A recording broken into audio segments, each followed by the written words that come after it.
Hey everybody, welcome back to my channel. Today I have a very interesting show for you guys. And of course it's about Dr. Umar. Um Today's show is basically about his perspective on relationship, interracial relationships, black dating, casual sex. And I wanted us to listen to some of the points that he was making and chime in a little bit about them to see, how many of us is comfortable with what he's saying and how many of us are not comfortable with what he's saying. So most definitely, don't forget to subscribe to the channel if you haven't already subscribed, and don't forget to like and share it. Whatever opinion you have, please leave a comment. Share with me. Let me know if you like what I'm doing also, and if there's anything that you want me to touch base on or would like my perspective on, just let me know. And most definitely, we will dissect it together or take a look at it together. So we're gonna get started, and I'm gonna put the video on.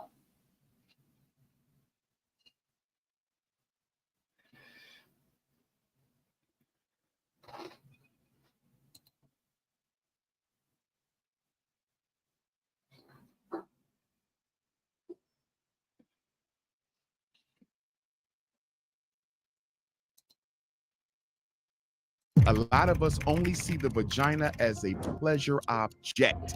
I don't date women who have sex with non-African men. Even if it was just an experience?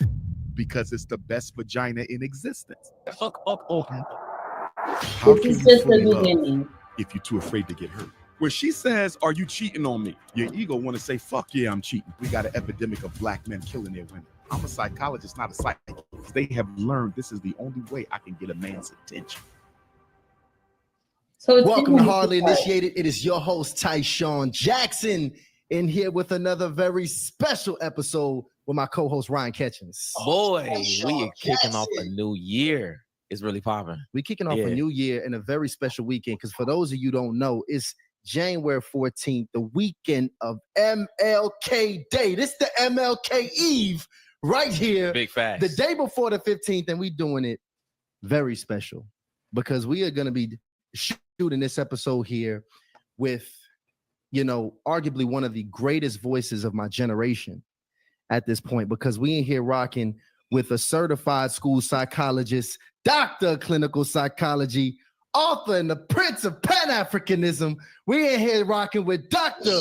Umar Johnson. Welcome to Hardly Initiated. Peace and Pan-Africanism. Glad to be here, brothers. Thanks for having me. Atlanta, want to give a shout out to Atlanta, one of my biggest support cities. Yeah. Whenever I come to Atlanta, the people always show up and show out. This is also the state of my maternal ancestors. We come from deep in South Georgia, so this is kind of back home, home away from home. And Atlanta is one of the first cities I spoke at when I did blow up back in 2010. Yeah. So this is just some basic information, I guess, Dr. Umar live wants to give YouTube interview about himself. This is huge. History and a make it right here. And The conversation gets really What good. if recording high-quality content, Yeah. editing like a pro, and streaming like a star was as simple as hitting record? And I was telling him earlier, man, my mom was sending me, I think my mom actually introduced me to Dr. Umar back in like 2012. And I must say, actually, it's her birthday as well. Big shout out, happy birthday to you, moms. Happy birthday to the Queen Mother.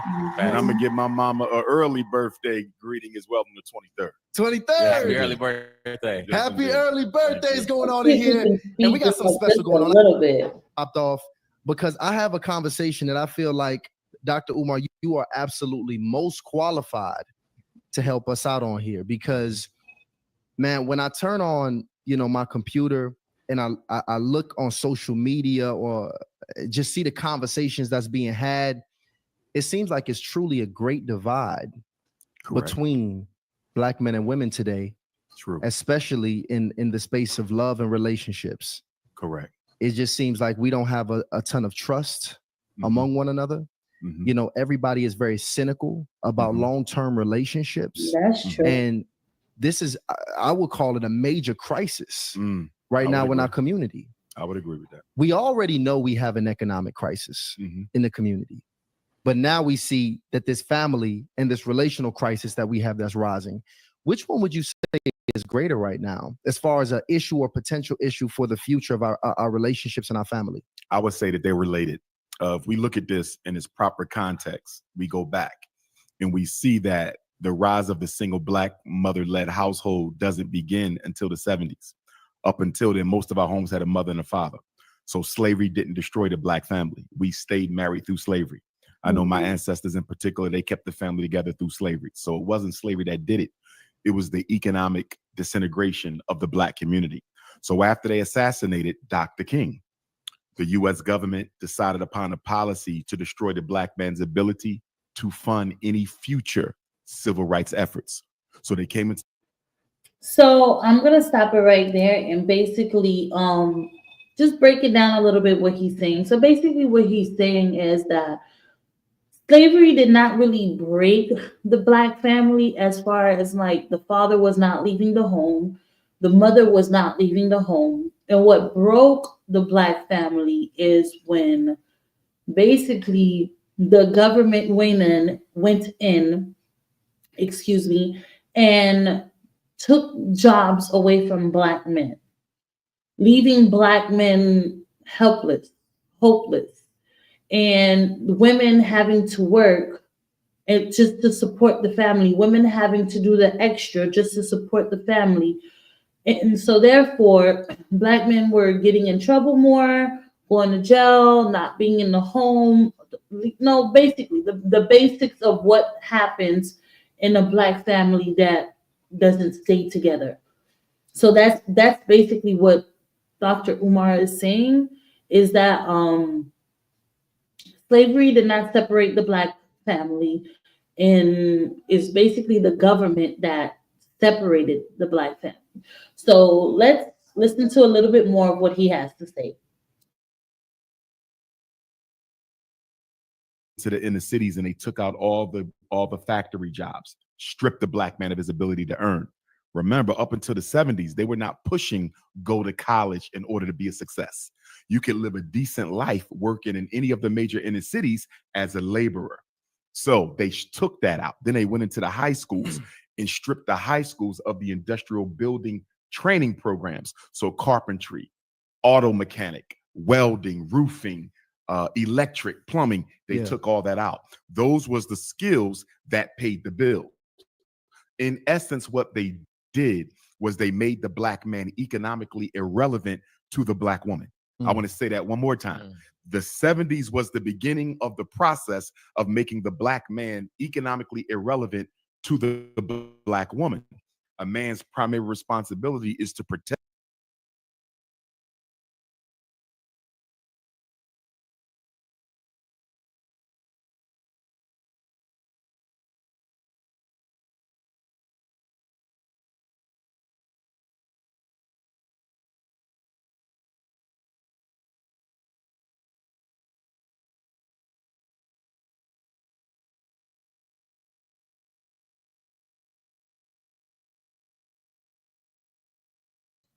I'm so sorry, you guys couldn't even hear what I was saying. So I paused the video, and what I'm saying is basically I'm piggybacking off of what Dr. Umar said. What he's saying is basically that the black man became irrelevant in the household because he was no longer bringing in the money. He was no longer able to support the family because jobs were taken away from him. And what the government did to make sure that the black man did not, basically was even more irrelevant to the black woman was give her the cushion. And the cushion would be considered food stamps, Section 8, food pantry, anything that would the black man would have been able to help the black woman with. They were able to provide that for these women, so therefore they felt like they did not need the black men. But in all actuality, a man is always needed in a household. So we're gonna go in a little bit more and finish hearing what Dr. Umar has to say. Protect and to provide. We can protect, but the providing is the issue. Now, you fast forward that 65 years until now, since Dr. King's assassination, a lot of our women don't understand the political history that brought about the economic devastation of the black male. If my woman makes more money than me, that in and of itself is not a problem, unless she attributes the reason she makes more money than me to the fact that I'm lazy, I'm shiftless, I'm irresponsible, I'm unaccountable. It's the interpretation of the reality that's our problem. And I'm going to pause him right there.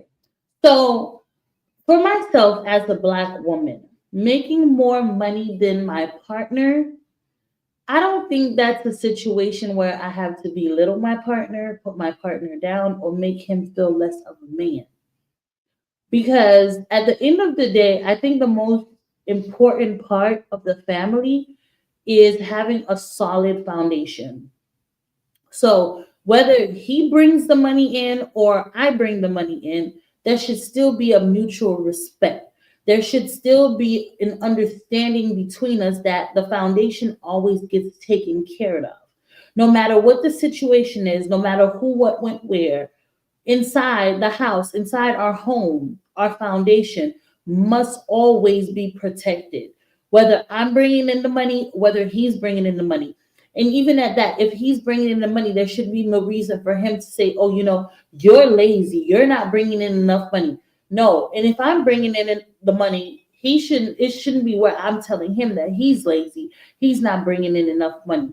So I hope you guys understand where I'm getting at with this, as far as majority of the world thinking that black women tend to belittle their men. I don't think that's the situation. I don't think that's the case. And I think a lot of people misunderstand that. But let's listen a little bit more to what Dr. Umar has to say about it.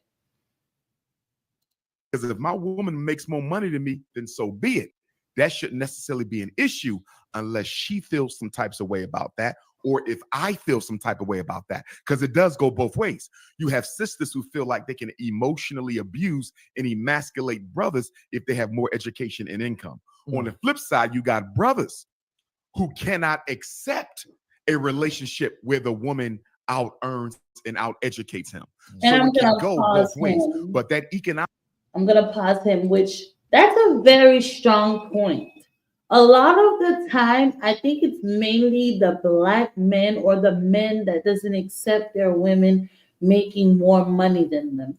And of course, we all know we can make an example or take the example from Nick Cannon, who was married to Mariah. Mariah makes more money. And he could, as much as he loved her, which I feel like at some point he really did love Mariah, he couldn't bear the fact that Mariah made more money than him. It was just something he just couldn't live with, which is very shameful. Like, I mean, you have a woman that every man would love to be with, but because she makes more, she chose you out of everybody. But because she made more money than him, he cannot accept that. So we're going to go and listen a little bit more to what Dr. Umar has to say. economic piece is major because we're the only men in America who are out earned by our women. We're the only ones, and it's by design. Now, when you come to YouTube and you see the back and forth banter between the men and the women, a lot of that is due to poor political education and understanding of the reality. But another part of it is trauma. See, we got to understand when we get emotional, we're dealing with our unconscious pains and memories. Nobody's in the present moment when you get emotional. The minute you are overrun by your emotions, that's your trauma talking. And one of the reasons black male-female relationships are so dysfunctional is you got traumatic man trying to relate to traumatic woman. Neither one of them is dealing with the person across the table because they're both reacting from past hurt. Which is why I believe that when you get out of one relationship before you go into another one, you need a period of healing because. And I'm going to pause. I mean, a lot of people don't agree with Dr. Umar, and I don't see why.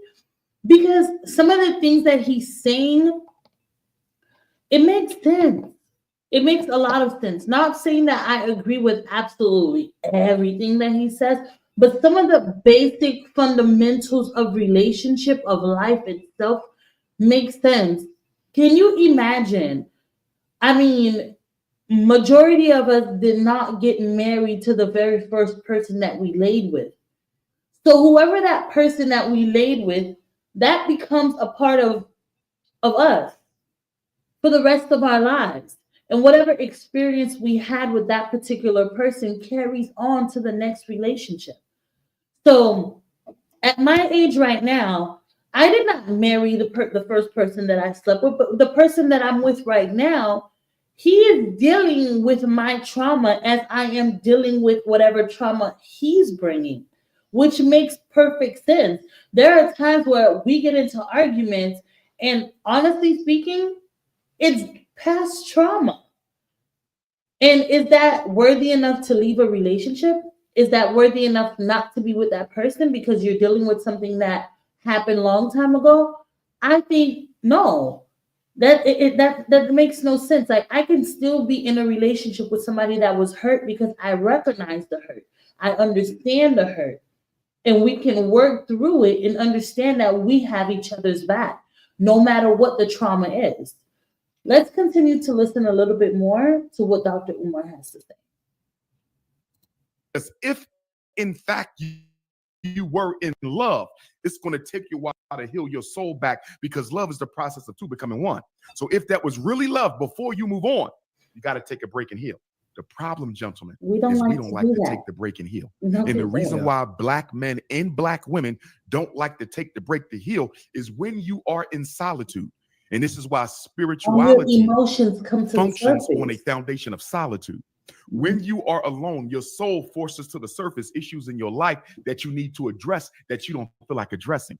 So the reason I'm rushing out to get another woman isn't because I'm ready to build another relationship. It's because when I'm home alone, I deal with my abandonment of my mother. I deal with my sexual abuse of my uncle. I deal with the emotional emasculation I suffered from my mother. I'm dealing with the bullying from my siblings. You see that? Yeah. So how do you escape your internal demons? You run out and you date. And so in the Black community, dating and mating has become the newest drug. It's how we escape from taking responsibility for our emotional health. Wow. Damn. Dating. That's deep. And I'm going to pause him right there. And I want to ask my audience a question. How many of us have dated someone, right?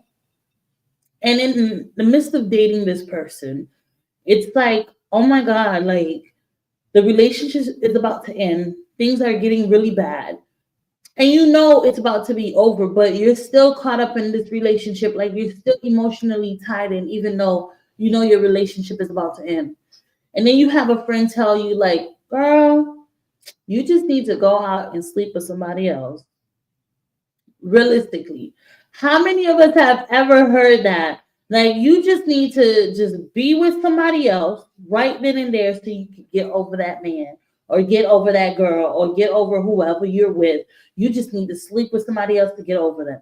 How many of us have really heard that? And truth be told, do you really get over that person right away after giving yourself to somebody else in the midst of that trauma that you're going through? So that's why he was saying, and I completely understand, like, that's the reason why it's like, you know what? We don't really heal. Let's listen a little bit more.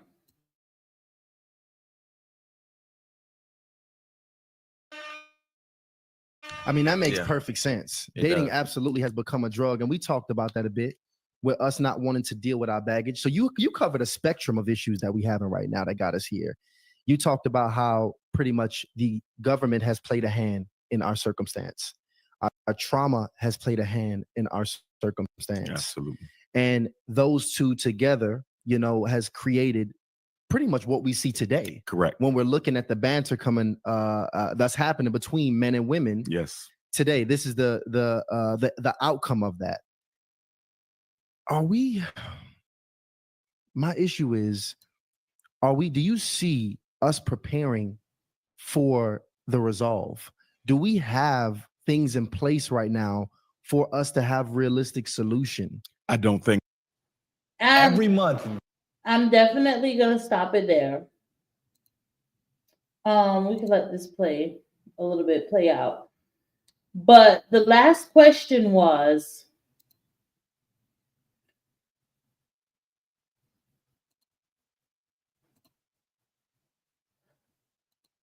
the last question was, us as beings, with all the trauma that we've been through, with all the BS that we've heard from our friends, our family, co-workers, ex-flings that want to hang around and still give you advice about life, like as if they're a part of your life. Like, are we really ready? Are we really ready to really be in a relationship where it's like back in the days, like, you know, like that real love, like I got your back no matter what, and you can go to sleep and know that I'm always gonna be there? Do we even have men that feels that way anymore about women? Like it just feels like it's been years where it's just been nothing but a competition, where it's been nothing but fake love manipulation. Like, do we have men nowadays that really want to date a woman, like really want to be with that woman with no hidden intentions? Like, I got you and you got me. No matter what happens, whether the wheels fall off, whether the wheels don't fall off, like I'm right here with you. And we're going through it together. I'm going to love the hell out of you. I'm going to love you so much that it's going to make you sick to your stomach. Do we have that? Do we really have that in us? Does that even exist anymore? Like, seriously, I want you guys to really help me out with this one. If you know a couple that is like four flats with each other, like no matter what happens, like I'm holding on to you and you're holding on to me, and I'm not gonna betray you, you're not gonna betray me, and you can have all your trust in me. You can put all your faith in me. Like, you can invest all your love in me, because you will get that back. You will get it in return. Are we really ready for that, people? Do we know anybody in our circle that's ready for that? Without hurting each other, without being mean to each other, without manipulating each other, without having hidden intentions to be with each other? Like, are we really ready? We have to ask ourselves that. So let's go back in and listen to what Dr. Umar has to say about that. Why I don't believe we are there yet. If I look at it from a therapeutic standpoint, in order for me to get to a place of resolve, to a place of solution, I have to be willing to empathically hear the other side out. We don't hear the other side. We talk to each other, but we do not listen. It's yelling. The women are yelling at the brothers. The brothers are yelling at the women. I have yet to hear a serious conversation on YouTube that involved reflective listening. So, sister, based on what you're telling me, you hurt because you have had man after man come into your life, use you for your physical assets, and failed to invest in you as a woman. Am I hearing you? Yes, you're hearing I just said that. How can we do better as men to not disappoint our women? Because see, here's the situation. As we know, the woman is the first teacher of the child. So that scorn, unconsciously, she's not doing it on purpose, but the scorn is being passed down to the daughter. You see that? So the daughter is being raised with this animosity towards black men before she's even old enough to date or understand what it is. So if we as men want to improve the relationship opportunity. So what about that do you think he said that was wrong and that didn't make sense? Because realistically, I mean, growing up as a black woman, yeah, I've seen my mom hurt before. And she's probably going to pass down a little bit of her trauma down to me. And same goes for the men that live with their mama, that grew up with their mom raised them. She's probably going to pass down a couple of traumas to you too. And by the time we get old enough, right? By the time we get old enough, and it's like, okay, we have a piece of our parents' trauma. Yes, we do. Yes, the parents that sit there and argue in front of the kids. Yes. It does affect the children. Even when they get older, it still affects them. I'm not saying there's any relationship that's perfect and oh my God, you have to shield your children from fights and from arguments, but trying a little bit to shield them from fights and arguments will pay off in the long run. Because there are children that are still traumatized by those things, that are still traumatized by our parents' past that we weren't even alive to go through with them, but we still play a part of going through it with them because it carries on to the next generation. I just need you guys to process that and let that marinate a little bit of what we just talked about. So let's go back in and let Dr. Umar finish. Opportunities for our grandchildren's grandchildren. We have to be much more careful with the hearts of our women because whatever pain we put in her, she's going to transmit psychosocially to her daughter without even being conscious of it. So we're not just dealing with the failure of black on black love right now. We're dealing with the failure of black on black love for the rest of this century. Which makes sense. You talked about earlier the rise of single motherhood in our community. It, if anything, turned our community into a matriarch at that point in time. True. Are we still there in 2024? The matriarchy isn't in and of itself a problem because not all African societies are patriarchal. You have matriarchal African societies. The issue is when the woman feels that because she's had to bear the brunt of responsibility for raising the children and paying the bills, that the man should have no voice. So matriarchy by itself is not a problem. Patriarchy alone is not a problem. It's only when we take this matriarchy, patriarchy, and marry it to a European narrative that says, because I'm the breadwinner in this home, I don't have to listen to the other person. We devalue the role of the man and we devalue the role of the woman based on European values. Because guess what? How much you earn has nothing to do with what you can contribute to the system and to these children. So all of us have been influenced negatively by the white man's power structure to the point where even in our house, he's still operating at a distance through the way that we think. And I'm gonna pause him real quick, just so I could break it down for you guys. Now, that's a very good point. Does whoever make the most money in the house matters to raising the children? No, it doesn't. No, it absolutely does not. Does the boy need the fear of his father? Yes, he does. Yes, he does. Does a daughter need the fear of her father? Yes, she does. Even if the mother is the one that's making the most money or bringing the most money into the home, but that man makes a difference inside of the home. So to say that a woman would be in the home making the man feel like he's irrelevant because he's not bringing in enough money, it's a broken home. It's completely a broken home. And sister, you need to fix that. Sisters, we need to fix that. We need to help each other.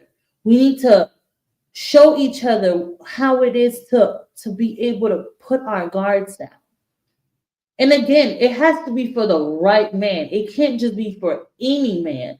Not any man that walks into your life that says, "Hey, you know, I'm gonna be the root, or I'm gonna be treated to this family." No, it has to be a man that is worthy to say, "You know what? I can put my guards down.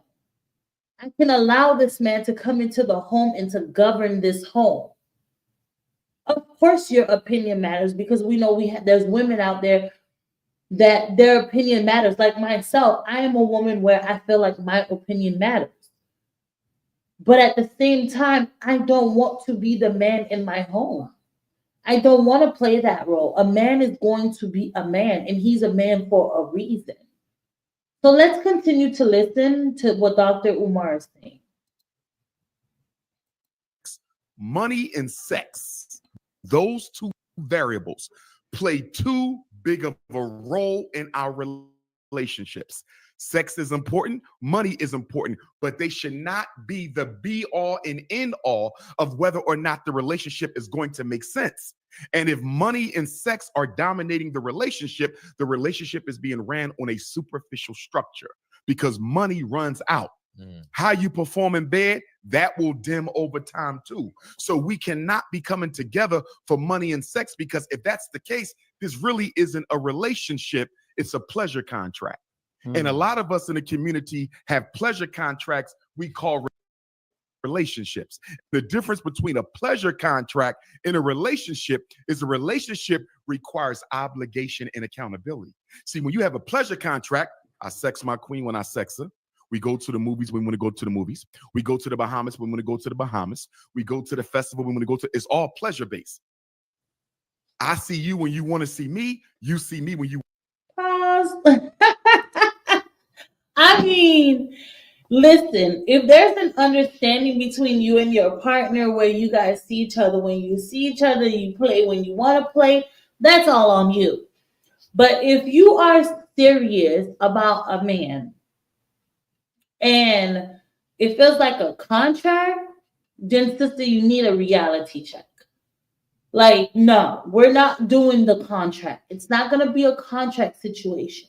It needs to be clear on the table what we're doing, how we're doing it, and why we're doing it. Like, if any of you sisters are out there that's in a relationship contract or a situationship contract, please get rid of it. Just know that this too shall pass, and there's a brighter result at the end of the tunnel. There's a brighter light at the end of the tunnel. Don't be stuck with somebody that doesn't value you. Don't be stuck with somebody that doesn't love you. Each and every last one of us, we're unique in our own ways. And that's the beauty about being human, about being ourselves. We don't have to pretend to be nobody else. And we don't have to pretend to be anybody that we are not, just for somebody else to care about us, to love us. Because at the end of the day, that is going to come. There's always somebody out there in this trillions and trillions of people out there that is going to love you just for who you are. So if you're in a situationship, a contract, sex contract, it's not worth it. It's truly not worth it. It's truly not worth it. So let's continue to listen a little bit more.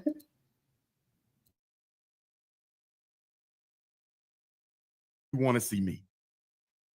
Relationship, I'm accountable to you whether we having fun or not. Why are you not?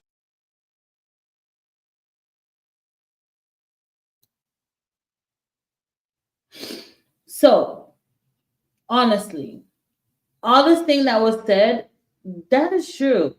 Whether you're in a relationship with this person or you're not in a relationship with this person, that person needs to tell you exactly what it is, why it is. You understand where I'm coming from? Like, if I'm in a situationship with you, how is that beneficial to me? Whether it's a year down the road, 2 years down the road, have I wasted my time? Is it time wasted? But if I'm in a relationship with you, yes. I'm your headache. Yes. I'm your stress. Yes. I'm your sunshine. Yes. Like, am I your happiness? Yes. I want to be each and every last one of those things to you. Yes. When I wake up and I just feel like crying for no reason, yes. Yes.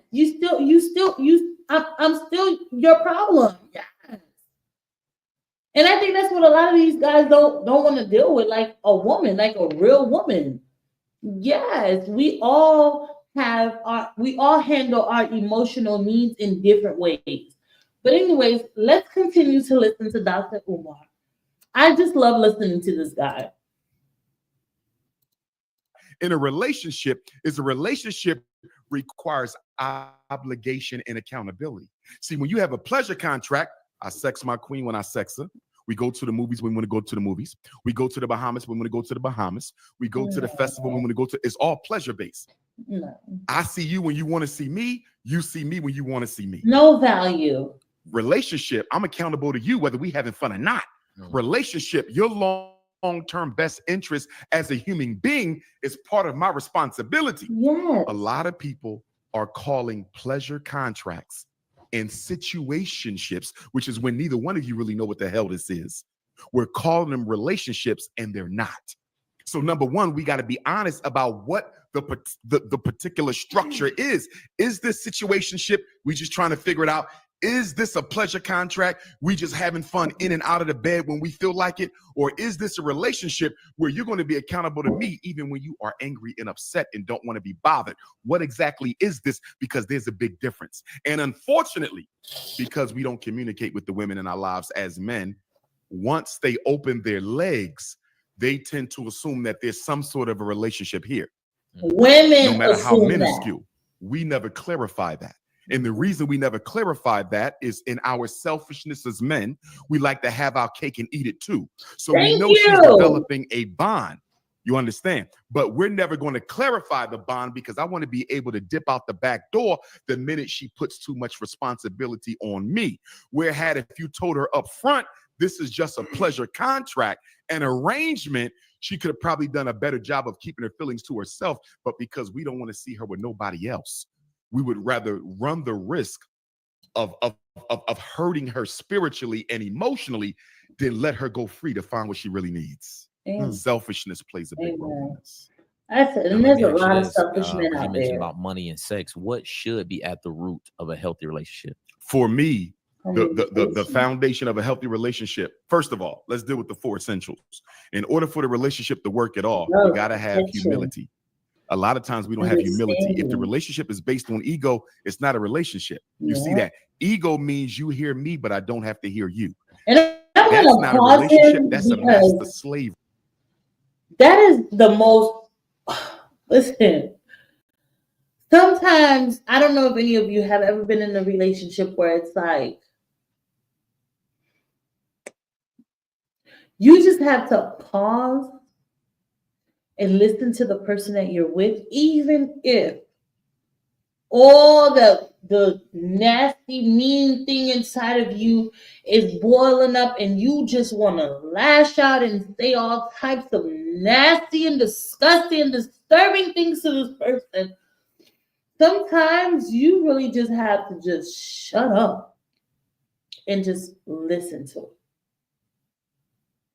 Listen to what he has to say. Put yourself in his place. If you were him, what are you dealing with? What are you going through?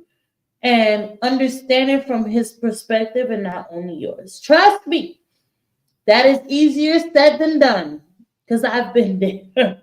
It is absolutely easier said than done. But sometimes you just got to do it and just chill. And just chill and just shut up for a minute. The word shut up is harsh to me, but realistically, it is like shutting up because you really don't want to shut up. But the best thing to do is just to shut up. And it's like, do you want to not shut up and just have this big blow up argument? And then it's like all that disgusting and nasty thing was said. And then both of you guys are looking like idiots at the end of it, like disgusting and nasty idiots at the end of it. Or do you just want to just realistically just shut up for a little bit, hear him out, and hopefully you have somebody on the other end that's understanding enough or that's mature enough to hear you out. You see where I'm coming from? But let's continue to listen to Dr. Umar because, like I said again, I love listening to Dr. Umar. Relationship where you have one person who has all the power and the other person who does not. And to that point, that is a very toxic situation we see in our community too, where the woman is the slave master and the man is the slave, or the man is the slave master and the woman is the slave. And you've seen these relationships where one person makes all the decisions and have all the power, and the other person needs to remain like that, silent unless spoken to. Hell you see, no. Which goes down another road of where you should not be dating if you have low self-esteem. because people with low self-esteem will always be taken advantage of in the dating arena. And too many men and women are out there looking for their ideal mate, but you don't have the ideal self-esteem in order to engage the type of mate that you want. So if I speak to a young sister, what type of man you want? I speak to a young brother, what type of queen you want? They describe them. Is your self-esteem at a level that this type of person will want you? Ooh. Because you can't hide how you feel about yourself. Once you've been around a queen for a couple weeks, she know how you feel about yourself, just like you know how she feel about herself when you've been around her for a couple weeks. So the role of self-esteem is critical because, as you know, a player, a brother who knows how to game women, he can read their level of self-esteem quickly. He knows exactly what her thirsty meter is hitting at. You see, and a woman knows exactly what his thirsty meter is hitting at. Absolutely. But getting back to those 4 essentials, you need humility.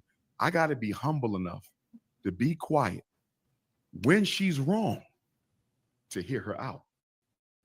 I got to be humble enough to remain quiet while she's expressing her points about me. Everything she just said may be wrong. She may have accused me of cheating. She may have accused me of all kinds of things. But guess what? This is her truth in this moment. Let me shut the fuck up. Let her say what she needs to say. Sometimes that's all we need. It's just for the guys to just shut the fuck up and just listen to what we have to say. I was over it doesn't even have to be a fight. It doesn't even have to be a back and forth. Okay, let me try to prove it. You see? Let me try to prove to you that I was not there. You see what I'm saying? Yeah. The problem with us, because most of us was raised by women, we get a little bitchy. You see that? Men so when our queen get bitchy, we want to get bitchy right back. That's not the behavior of a man. That's not masculine. Masculinity says she's in her pain. And because she's in her pain, I'm going to validate her even if she's incorrect, because I don't ever want her to feel that I don't understand where she's coming from. We get right into defense mode, raised by single black mothers. We want to give her back the same energy she's giving us. That's a gridlock. We don't move nowhere. You got to have humility. The next thing you got to have is you got to have communication. One of the biggest mistakes we have in our relationships in the black community, we want our partners to read our minds. If you're in a relationship with a woman who needs you to read her mind, that is an emotionally immature woman and you need to end it. A woman should be able to— I'm going to pause. Why I'm pausing the video is because, listen, not saying that, you know, every woman is like this, but myself, I'm speaking from me, right? There are times where I will express what I want. And there are times where I would do stuff just to be like, just to see your reaction, just to see, you know, are you going to cater to me or are you not going to cater to me? Like, seriously. There are times I absolutely do that. Like, you know, it's not all the time I'm gonna be like, oh, okay, this is exactly what I need. This is exactly what I want. And this is exactly where I'm coming from. No. I don't feel like I'm emotionally immature for that because I choose to test my man to see where he's at emotionally with me. You know? But let's go back and listen to Dr. Umar and see what he has to say for the rest of this part of the subject. To tell a man what she wants and how she feels. And a man should be able to tell a woman what he wants and how he feels, because it goes both ways. Whenever you're in a relationship and somebody expects you to read their mind, as I've often said to sisters, I'm a psychologist, not a psychic. You understand? I observe and evaluate. I can't read. You see? So tell me how you feel. The reason why a lot of sisters would rather us feel them out than communicate to us how they feel is they're afraid of rejection. They don't want to verbalize it because they're afraid it may get rejected. So they would rather you read the mind so they don't have to garner. No, I'm not afraid of rejection. The audacity, especially to tell you exactly if I'm with how somebody. I'm definitely not afraid of rejection. I probably don't want to. You need to make a decision whether or not you want to marry you. I'm not in this afraid of relationship for 3 years. You see that? Yeah. She wants to say it. She ain't got the courage because she's afraid of what your response is. So she's been pouting around the house, acting up like, what's wrong with her? She want to know where this relationship is going, but she's not going to say it because you ain't giving her the confidence. When we getting married, when are we getting married? So we have to make sure that when we are dating people, we're dating people who mirror our psychological age. because all of us have a biological age. We also have a psychological age. So let's say you're 45 years old biologically. Your queen is 45 years old biologically, but she's been traumatized, raped, abused, abandoned by her father, emotionally scarred by her mother. Although she's 45 biologically, psychologically, she could be 12. Mm. Psychologically, you could be 6. And a big reason why a lot of our relationships don't work out is you got two people who are around the same biological age, but psychologically they're at two different levels. You see this, you're like, damn, why she acting like a child? Why he acting like a child? Because guess what? They are not psychologically where you are. And here's a big problem we have. We think we've met our match when we get into a relationship where we never argue and there's no type of conflict or disagreement. That's a trap. You know why that's a trap? Everybody has a pain body. You got one, I got one.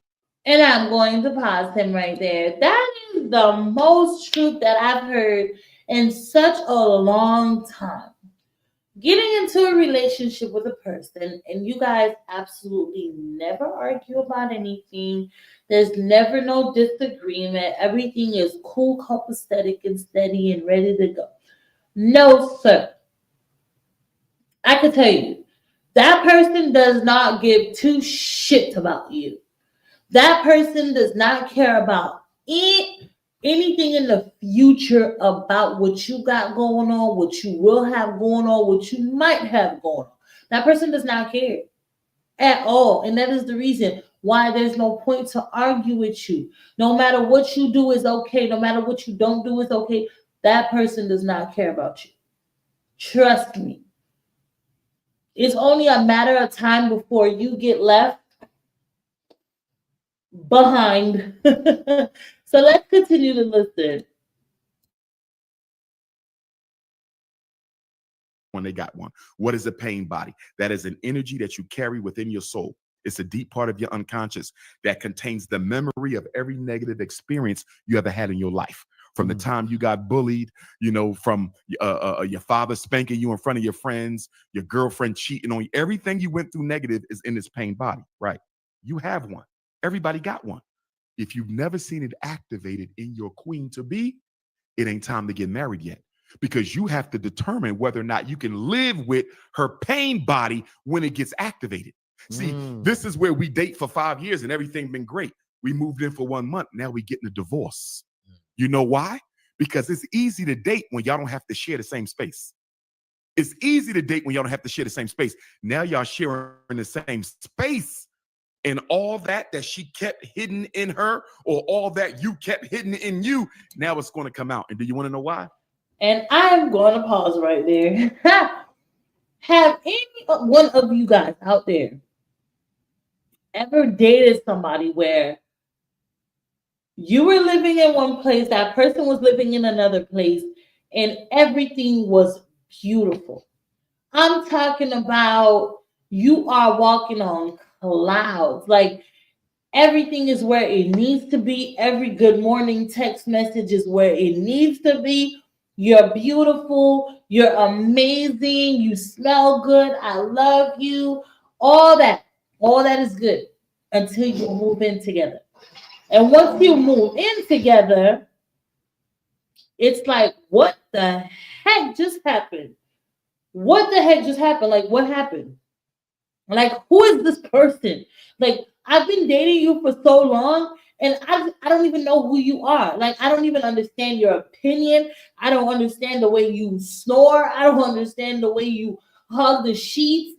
I don't understand anything about you. And that's the reason why I back that statement up that he's about to say. Before you marry somebody, you guys should live together. Get to know the quirks of this person. Get to know the real person. Because sometimes a lot of people keep skeletons hidden in their closets, and you don't even get to know that person until you absolutely live with that person. So let's listen into Dr. Umar a little bit more about this. The ego doesn't like to lie. Your ego never wants. When she says, "Are you cheating on me?" You say no if you are. Your ego want to say, "Fuck yeah, I'm cheating." And I'm going Who's just gonna say ego it? The doesn't body like to lie. language is going to be there. You see, Right. so once you're forced, Once you try a comfort hoodie, you can't go back to No. regular hoodies. They're The slightly body weighted. language of somebody like that is going to be there, y'all. No matter what the situation is. three things normally force the ego to tear the mask off. Because when we dating each other, we're basically dating the ideal self we're projecting before the other person. We're not dating who we really are. When you meet somebody, you never tell them, I'm an alcoholic. I have trouble showing up for work at time. I had 10 jobs in the past year. My father left me. I grew up in a brothel with my mother who was a prostitute. You're not telling her none of that. She has to figure out all your flaws on her own, just like you have to figure out all her flaws on your own. You see that? And so that's why we don't trust each other when we begin dating, because we both know we got a pain body. We both know we got baggage, and neither person wants to be transparent about what their issues are from the beginning. Damn. See, we force the other person to learn them on their own. So nobody trusts nobody, because I know you got shit in your closet and you ain't giving me none of it. And because I got to study you and I don't know how long I'm gonna have to study you, I'm going to try to hold my feelings back as much as I can. And for that very same reason, we like to keep something on the side too. Because if this don't work out, I need something else to fall out on. Well, guess what? If you got something on the side, there's no way you can be fully committed to this. Now, let me tie trauma back into this. I'm gonna pause in here because I had a conversation and it made a lot of sense because I didn't stop and think about that view of somebody else's perspective. Because he says if you're not able to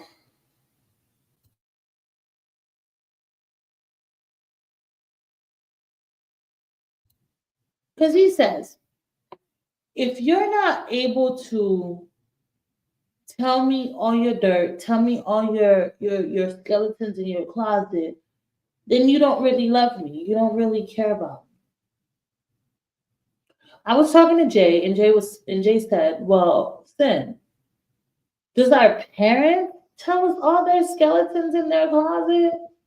Do our parents have to sit there and just be like, hey, this is the skeleton I had from 1987, and then I caught another skeleton in 1990, and then something else happened in 2000? Like, just because a person does not choose to tell you all of their trauma does not mean that the person does not love you. Because realistically, that made a lot of sense to me, the conversation that Jason and I had. Our parents don't sit there and tell us all the dirt they have, all their skeletons, but I'm pretty sure majority of our parents love us unconditionally. So that part of Dr. Umar's interview, I kind of disagree with it a little bit. Well, I fully disagree with it. No, a person does not have to tell you all of their past trauma in order for them to completely be in love with you, or in order for them to completely feel like their guards is down. And no. Sometimes you have to allow your partner that respect and that space. That respect, that space sometimes is needed. So we'll go back and listen a little bit more.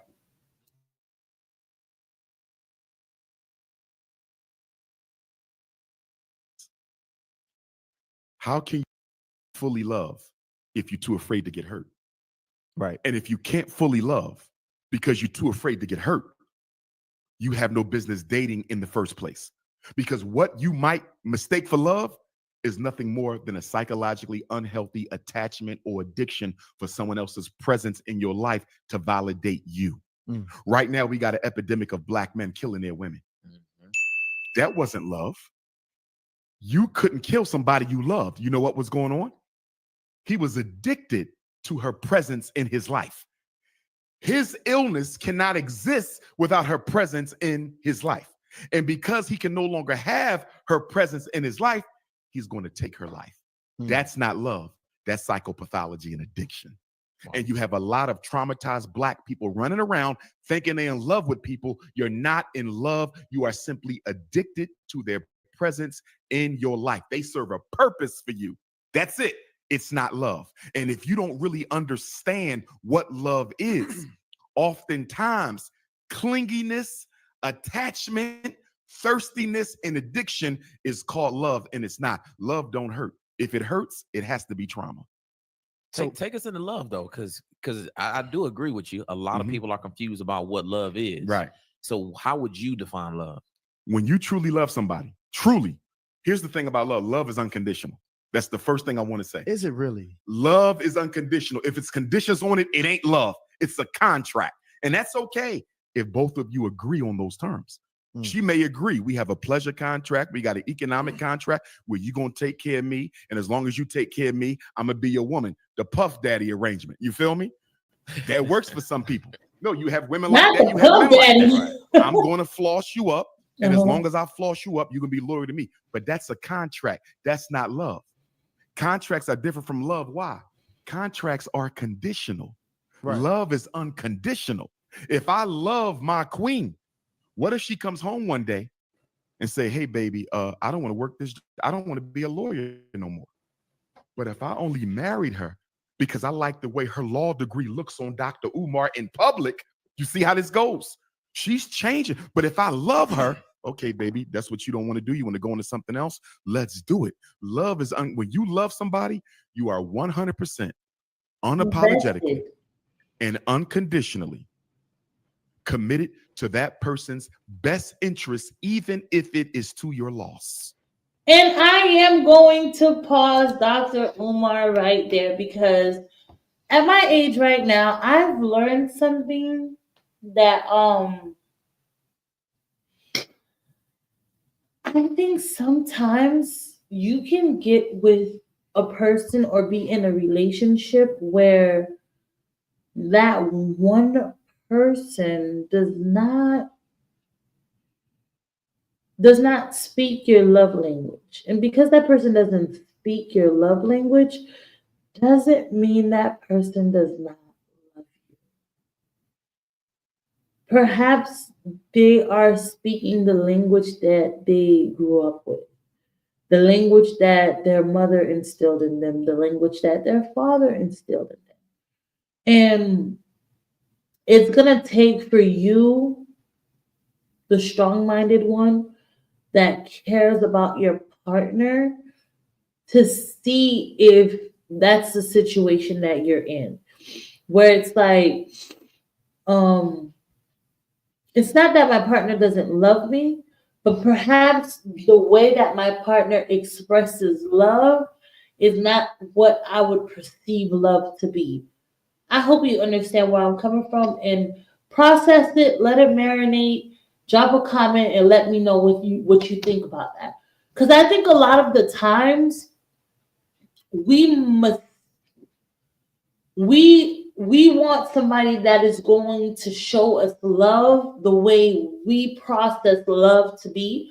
But a lot of the time, our partner is showing us love the way they process love to be, the way they perceive love to be, their perspective, their definition of love, which is not aligning right with what we think love is. But it doesn't mean that person does not love you. It doesn't mean that person is not going to be there for you unconditionally.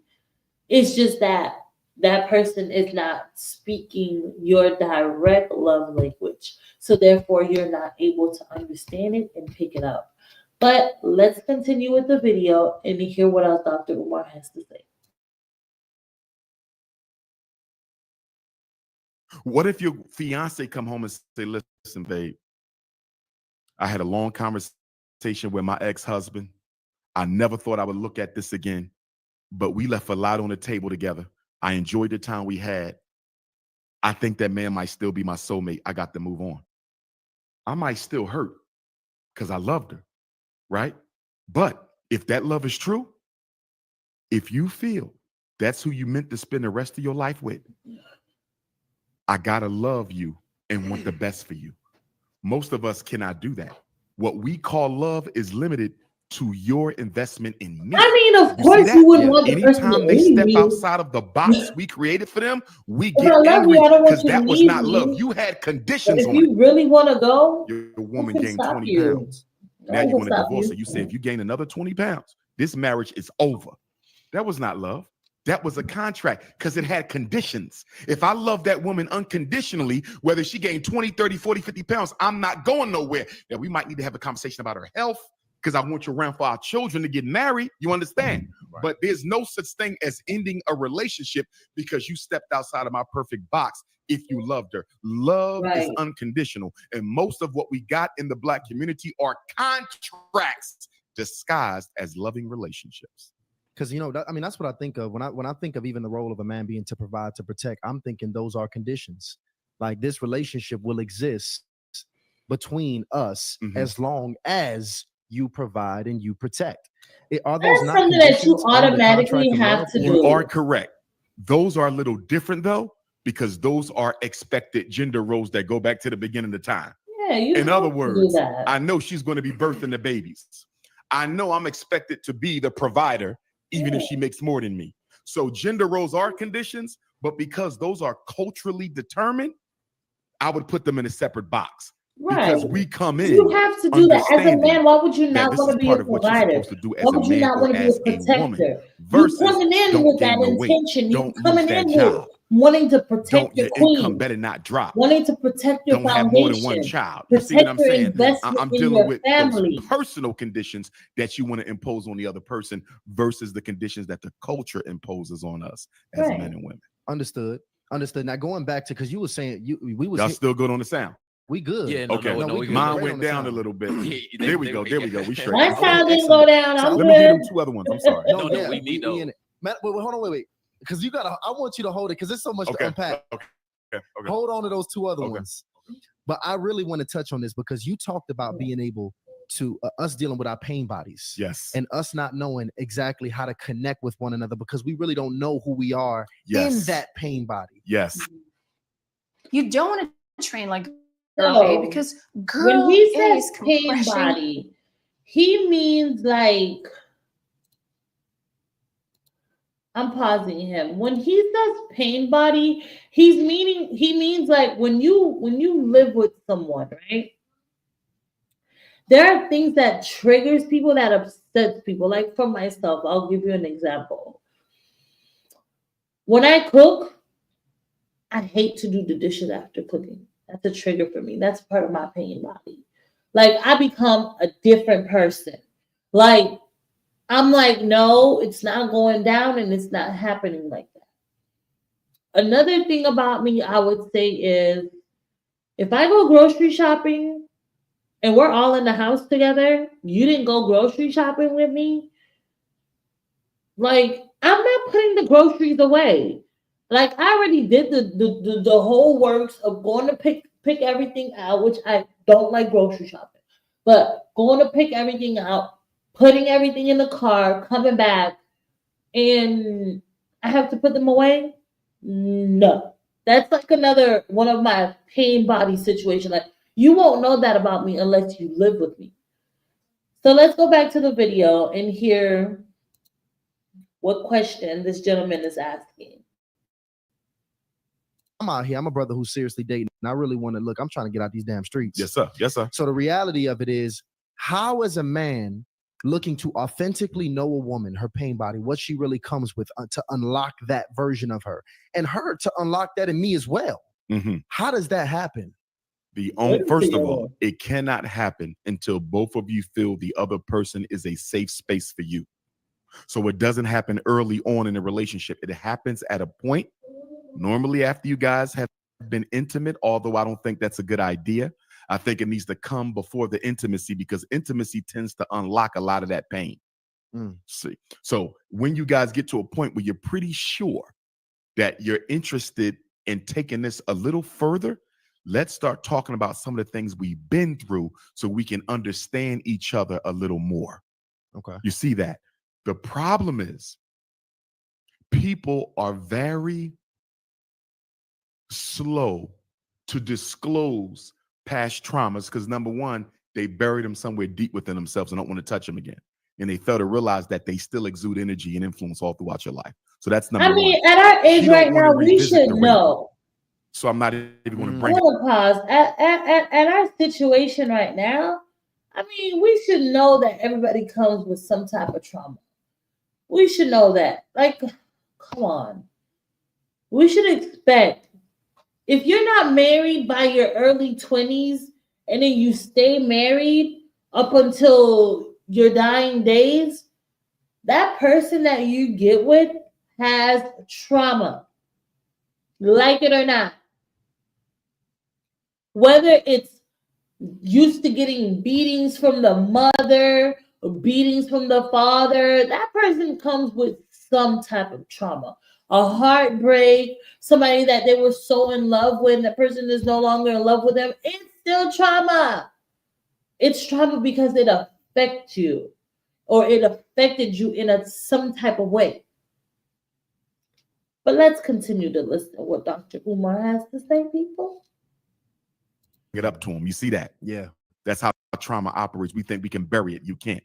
Nope. So that's one issue. Number two, if I tell him this, how do I know he ain't gonna share it with his mother, his best All friend, black men his talk brother? too much. We as black people have a very poor culture of confidentiality.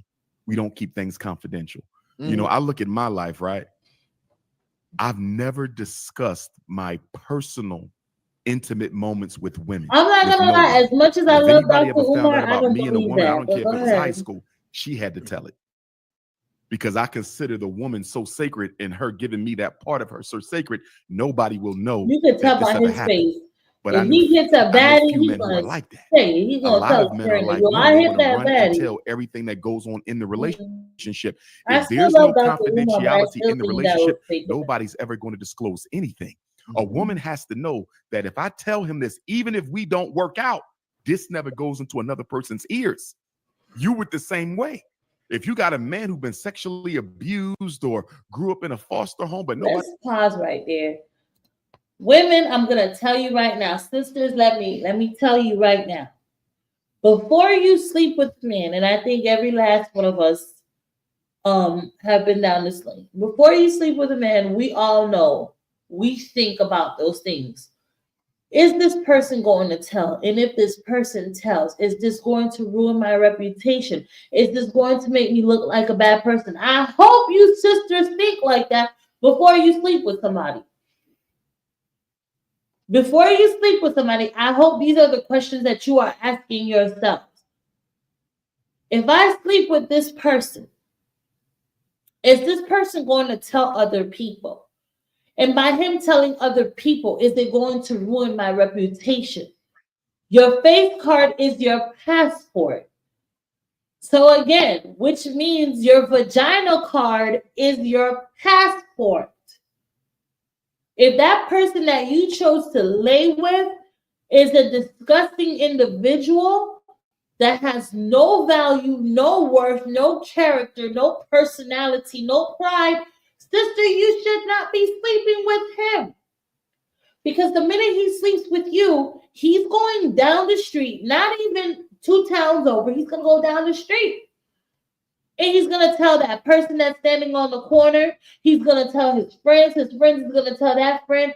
So before you sleep with somebody, you need to make sure that if that person decides to open their mouth and say something about you sleeping with them, you're not going to look like a bad person, or you're not going to look like a bad woman. And your vagina face card is not going to get taken away from you.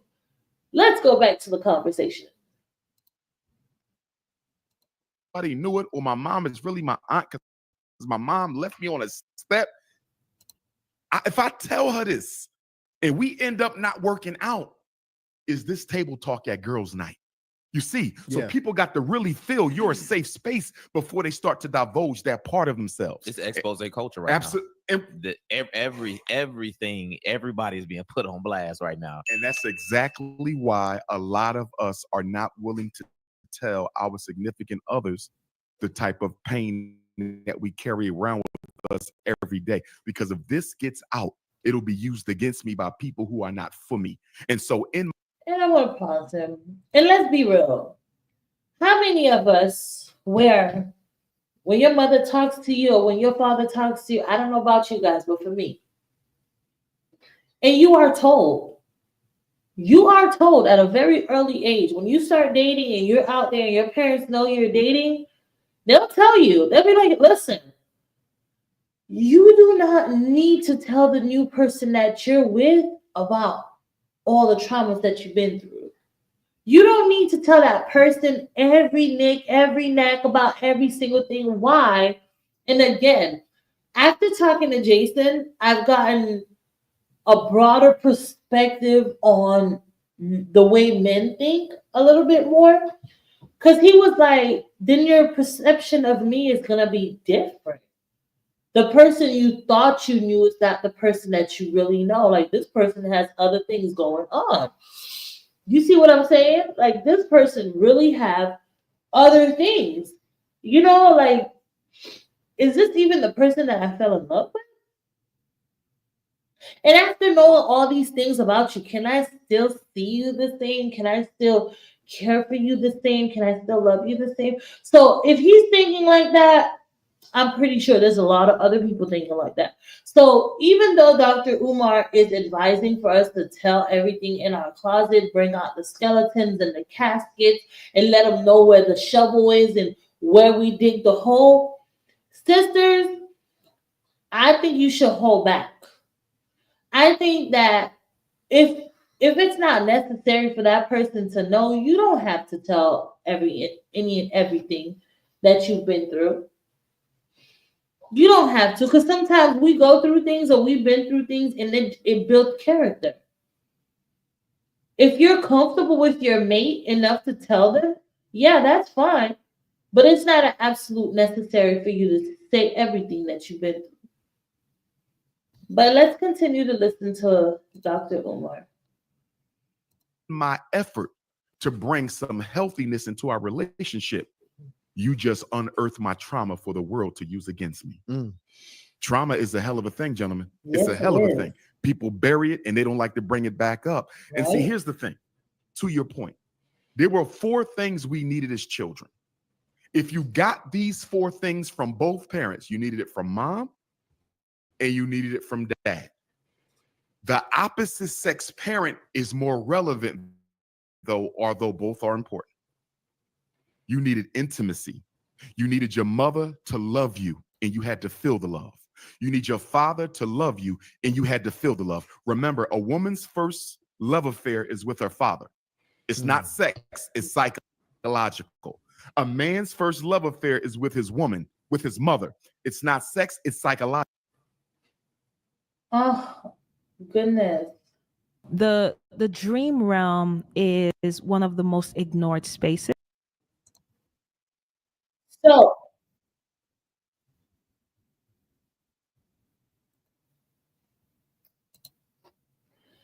all that Dr. Umar was saying, right, guys, about getting the love from the opposite sex, all of it matters, all of it counts. Yes, it does. However, how I feel about it is once you reach a certain age, you're going to have to fight through that. Like, you got to be able to let that go. Okay, so what? Your mother wasn't there for you. Were you going to carry that for the rest of your life and treat a woman that way because your mother wasn't there for you? Like, okay, so what? Your father was not there for you. Once you reach a certain age, it's like you're going to have to let that go. You're going to spend the rest of your life going from man to man to man to man to man to man because your father wasn't there. Like, you're going to have to let it go. Okay, we understand. Shit gets real. It gets, you know what I'm saying? But at what age do we let it go? When do you actually just let all of that go? Like, are we still gonna just hold on to these things? Like, you gonna hold on to it for what? Why? What good is it doing in your relationship for you?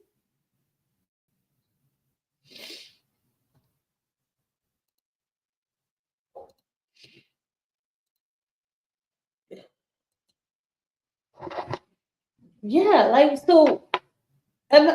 I'm just gonna hold on to this, like, oh my God, Jesus Christ, like, yeah, my dad wasn't there for me, so because my dad wasn't there for me, every relationship that I get into, I'm just gonna be this asshole ass female because my dad wasn't there. Like, let the shit go, let it go, or else you gonna find yourself 60, 70 years old, like with the goddamn frappe by yourself and scratch off tickets. Like, let it go.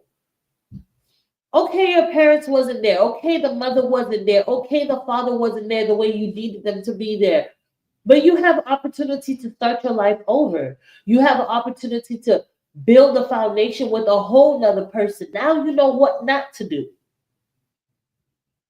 Now you know not to abandon your kids. Now you know not to go nowhere. You know what I'm saying? Like, let it go. But let's wrap it up with Dr. Umar and what he's saying here, basically. Let's go back to it. Ability, that reciprocity, right? Right. If you didn't get them, you will spend the rest of your romantic life trying to get it fulfilled through people who are not your parents. This is where you're in a relationship with a woman and you said, I feel like her damn daddy. I don't feel like her man. She needs me to raise her. The woman says, he's a little boy. I feel like more of his mother than his wife. You know why? They have unmet needs and they're trying to get them fulfilled through you. And you need to let him know that you're not his mom and he needs to go back to his mom and work on them issues or find a mother figure to work on them through, because you're draining me. You're draining me. The relationship is weighing on me because I'm not just wife. I'm wife and I'm mom. I'm not just husband. And I'm going to pause Dr. Umar right there because earlier he said, love is unconditional, right? But right now he's trying to say, we can't play wife, we can't play mother. I'm not going to stop loving you or get tired of you because you're having mommy issues. I think I'm going to make you see it every single time. Every single time you show me signs of mommy issues, I am going to let you know, like, hey, this is another red flag of mommy issues. Like, you need to call your mom and have a conversation with her. You need to let her know whatever she did to you, you're still holding on to it and you don't like it. But it's not reason enough to walk away from your relationship because you're playing mom and wife at the same time. I think you should just help your mate through that. But we can continue to listen a little bit more to Dr. Umar.